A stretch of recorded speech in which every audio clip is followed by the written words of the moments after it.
What team are you playing for right now? Right now, I'm at Dubrava. The story is that I'm affiliated with Dinamo, and they usually send their players that just got out of the academy to this team called Radnik. Okay. And I came here about like a month and a half ago, and Radnik was Radnik already kind of started their season. They had their preseason, so even the coach, one of the trainers, told me like, "Oh, it's kind of hard for you to come." And already when they had the preseason and all the players set up that they liked and everything, I just trained with them, did a trial for 2 weeks, and the Radnik coach, Dinko, which is U19 national Croatian head coach, he liked me, and he was just like, "We like you to stay in Croatia and play third division team," so he loaned me out there.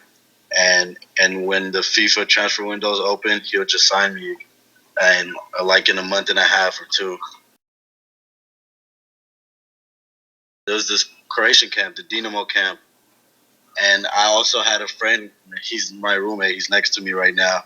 His name's Salih Mohammed, and he last year he did the same thing. He did a camp, and they scout you, and if they like you, you come out here to Croatia for a 2-week period. And if they like you, they'll tell you to stay a little longer. And if they really like you and they'll tell you to stay here. How many guys were trying out? There's a lot of kids from the area, but mostly younger players, But the younger players, there's like 25 trying out, maybe 20-something trying out.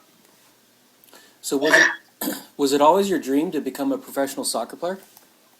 It's been my dream since I can remember. Like since I started playing soccer, I've always wanted to become a soccer player. That's why I took this year to 1 year off college to try to chase this dream, to see if it could finally work out. And I'm here now, so hopefully I keep moving on with the dream. I know you probably sacrificed a lot and just put a lot of energy into pursuing this. You were in Brazil doing the same thing before, is that correct?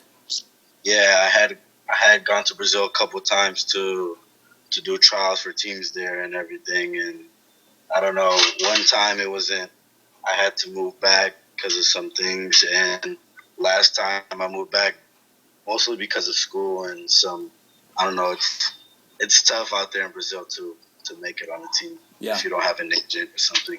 What's a typical week like for a pro in Europe? We have a whole week training, maybe twice a day, maybe once a day. It just all depends. And then we just get there, and there's a locker room. We change it into training gear, and then we go on the field, regular training, go take a shower. And then for me, that I'm affiliated with Dinamo, Mm-hmm.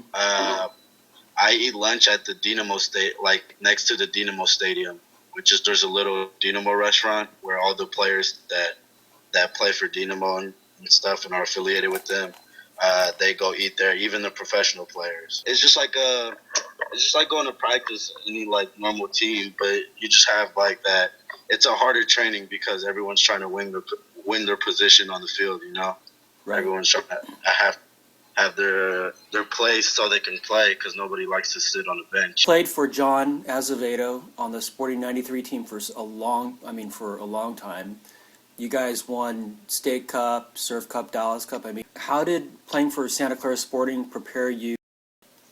I think the physicality that Coach John, just the fitness that Coach John always gave us, the way to like always play the ball down line and try to play as fast as you can. And he would always tell us, Coach John would always try to do it first time. Don't try to hold on to the ball that much, And like that helped a lot for me because I went to like Mexico to try out there, and I went to South America, and it's a different style. Like there, you hold on to the ball a little more, but out here, the way of soccer here in Croatia, especially, it's one touch down line, one touch over here, one touch like send the ball. They try to do everything one touch. The ball has to be really hard. I don't know. It's very like fast paced soccer, and like South America, it's holding the ball, and that's what Coach John always taught us to try to play fast paced. That's what. What are some of the biggest adjustments you made to become a pro over there? eating healthier. I have to.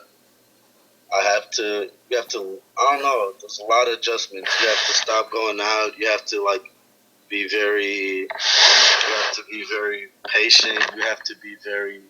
You have to listen a lot, and you have to go through the steps that coaches tell you. You just have to. You have to change your whole attitude. Also, you just have to change a lot. It must be tough to be there. You're so far away from home. Like you say, you have to make a lot of little adjustments to just step up your game, right? Everything. It's me and my roommate. We work on our game. We go to the gym when we have our time off, like before training or maybe after some days. We have a ball in the room, and we always touch juggle inside our room, and like it's hard because you get homesick because you're far away from home. But this is like the sacrifice you have to make to try to become a big soccer player. And I don't know, we adjust to a lot of things. It's kind of sad because we're away from our parents, and we see like we're on Facebook and we see a lot of friends and family, and like, but then this is like, I don't know, I just have a positive attitude, and then I mentally just like focus on the future. Oh, like this is just another step to get, somewhere better in the future. And that's what I do. I just picture myself in the future. So I just work hard at practice every time I train. What you're doing is incredible. You just being focused and going for it, that's something to really be proud of. Yeah, that's why I look at it too. Like people, like I wasn't one of the kids where like, people were like, oh, Gabriel. There's other players that always kind of outshine me, but hopefully I open the gate for Americans around my area to come here and play professional here. So what do you miss the most from home? Just family and friends. Okay, so how can fans follow and support you? Well, right now it's hard because it's third division, and they don't really show games online or stuff, Mm-hmm. But once I hopefully get to second division, they'll start recording the games, and I'll be able to like send links and stuff to people. But the support is just like, I don't know, like just have me in your mind, just keep like give me good, positive things in your mind or something. And then do you want to give a shout out to anybody at Sporting? I just like to thank the whole club. Everyone just always helped me. I always tell this to my friends. If Sporting would never like recruit me to go to Sporting, I could have went through the wrong path easily. And Coach John and Teresa, they always supported me. Kevin, everyone in the club, Sebastian, his wife, and just everyone, and they always like supported me through the ups and downs of my life, and always kept me going. So I just like to thank Sporting too. Like I couldn't play with a better club in California.